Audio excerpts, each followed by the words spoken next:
Hola, buenas tardes. Ahora vamos a hablar de historia nuevamente. Vamos a platicar de este libro que se llama Cien años de confusión de Macario Schettino. Eh, Tiene que ver pues, básicamente con una reinterpretación de la Revolución en México que nos lleva pues a lo que es ahora los regímenes que vivimos anteriormente del PRI y los cambios que estamos viviendo. Yo creo que, bueno, la revolución ha generado múltiples interpretaciones, como por ejemplo la de Adolfo Gili, que su libro sobre la revolución se llama La Revolución Interrumpida, porque en él menciona que pues básicamente la revolución campesina y obrera fue interrumpida pues digamos, por la oligarquía o por una nueva clase. Este, Últimamente se ha visto más bien desde hace mucho tiempo muy simplista la Revolución Mexicana, en el sentido de que fue pues, un alzamiento de los humildes contra los ricos, o de los campesinos contra los hacendados, o de los obreros contra los patrones. Pues bueno, además de que simplifica la historia, sobre todo en el entendimiento que nos lleva al absurdo de decir, pues es los buenos contra los malos, la Revolución Mexicana fue algo más complejo que desafortunadamente por las ideologías tanto de unos como otros no se ha podido entender qué es lo que pasó ahí realmente. Y yo creo que este libro, con la interpretación que hace Macario Schettino, nos ayuda a razonar y entender.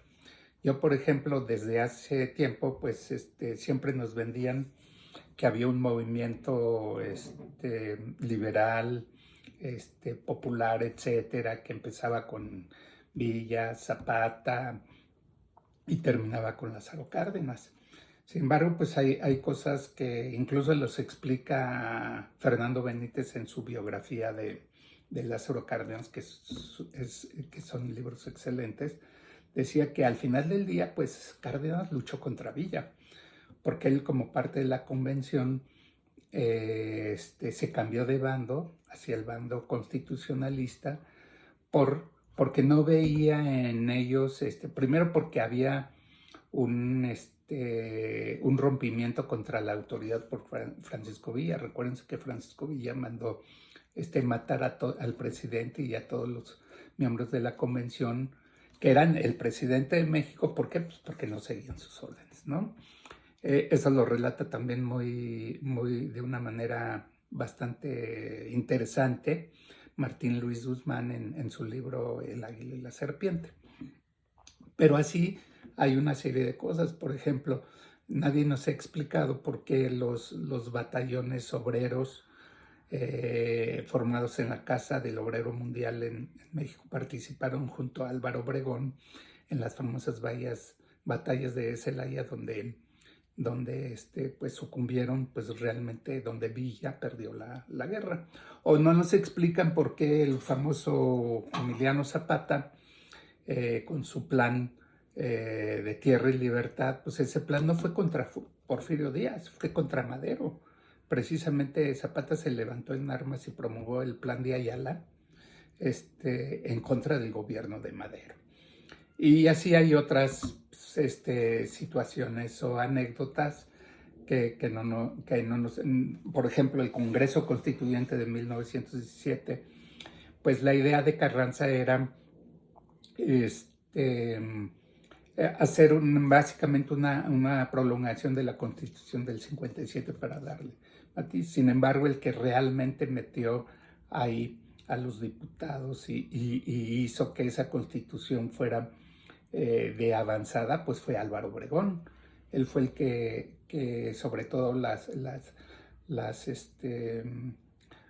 los apartados de la Constitución, como el 27, que tienen que ver con la enseñanza y con la libertad, pues fueron diputados promovidos por Álvaro Obregón, ¿no? Entonces pensar que Álvaro Obregón era una persona conservadora, en contra de los revolucionarios, pues es reducir la historia al absurdo, ¿no?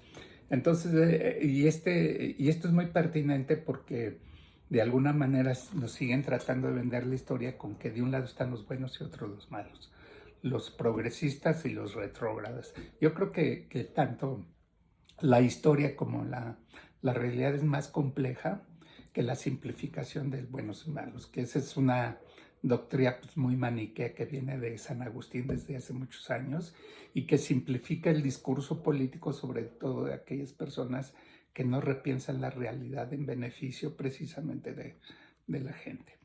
Ahora bien, regresando al tema, ¿qué nos aporta este libro, no? Este libro, sobre todo la primera parte que tiene que ver con la Revolución Mexicana, este, menciona que realmente la Revolución Mexicana no existió, nunca existió. Lo que existió o lo que dio origen a toda esa belicosidad y guerra y matanza que tuvieron los mexicanos en ese tiempo, más de 1 millón de muertos, por cierto, se debió pues desde un principio a una mala jugada de Porfirio Díaz.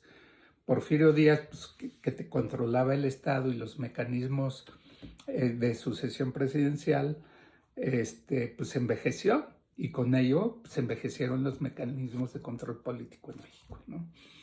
Y su ambición de permanecer en el poder, no obstante su edad, y sobre todo la entrevista que dio a Kliman, que realmente fue muy imprudente, propició que muchos de los que querían ser presidente alzaran las manos. Si bien el triunfo de Madero fue exitoso debido sobre todo a que sus generales, específicamente Pascual Orozco y Francisco Villa, lo desobedecieron y tomaron Ciudad Juárez por la fuerza.